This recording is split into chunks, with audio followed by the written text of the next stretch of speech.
నా వీడియోలన్నీ ఏదో విమర్శించినట్టు ఎవరినో ఎత్తి పొడిచినట్టు ఉంటున్నాయని చాలామంది అనుకుంటున్నారండి.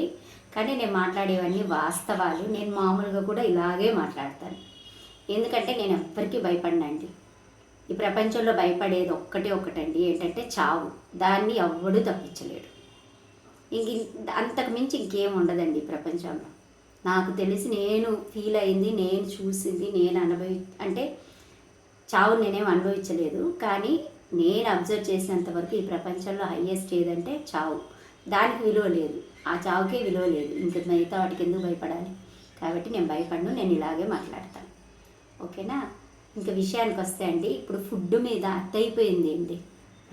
అమితమైన ఒకప్పుడు అండి 3 పూట్ల 4 పూట్ల అన్నాలు తినేవాళ్ళు. పిల్లలకు అదే పనిగా రాత్రిపూట అన్నం పెట్టి పడుకోబెట్టేవాళ్ళు, సాయంత్రం పూట అన్నం తినేవాళ్ళు. వాళ్ళు ఎదిగే వయసులో కార్బోహైడ్రేట్స్ శక్తి అవసరం అండి. ఆ శక్తి లేకుండా, శక్తి లేని లైట్ ఫుడ్ షుగర్ పేషెంట్లు తీసుకుంటున్నట్టు చపాతీలు, రొట్టెలు, బన్నులు, పిజ్జాలు, బర్గర్లు అవన్నీ పెడితే వాళ్ళ ఆరోగ్యమే, రోగాలు రాకుండా ఎట్లా పోతాయండి మరి? వాళ్ళకు చింతపండు వాడొద్దు అని చెప్తున్నారండి. ఏ పనికి అంటే నేను ఒకరిని విమర్శించట్లేదు, అది కంప్లీట్లీ రాంగ్ అండి. చింతపండు కానీ వాడకపోతే హియరింగ్ ప్రాబ్లం వస్తుంది, వినపడదు. కొద్ది రోజులు కానీ చింతపండు వాడకుండా మీరు చూడండి, మీకు గ్యారెంటీగా చెవుడు వచ్చేస్తుంది. మన ప్రతి ఫుడ్డులో అండి, ప్రతి ఒక్క ఫుడ్డు ముఖ్యమైనదే. చింతపండు వల్ల మనకు కంటి దృష్టి బాగా కనిపిస్తుంది, వాసన శక్తి పెరుగుతుంది. ఎందుకని చింతకాయ పచ్చడి పెట్టేవాళ్ళు ఒకప్పుడు.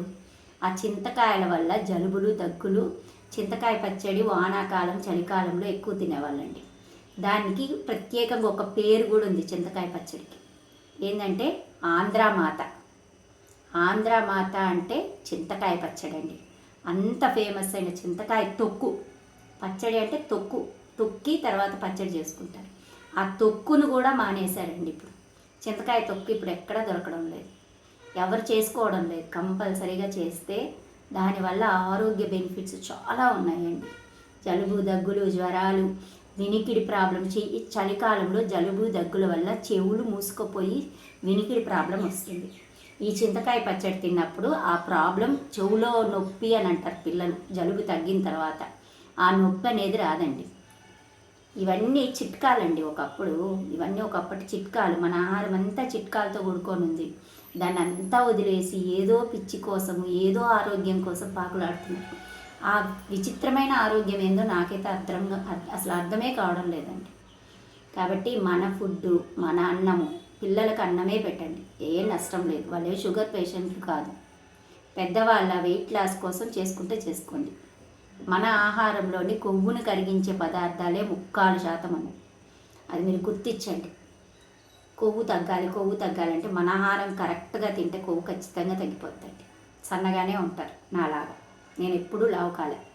నేను పుట్టినప్పటి నుంచి ఇదే లావండి. ఏ రోజు సన్నం కాలేదు, ఏ రోజు లావు కాలేదు. నా బాడీ షేపు కరెక్ట్గా, మీరు నమ్ముతారో నమ్మరో, నన్ను చూసిన ప్రతి ఒక్కరిని అడగండి.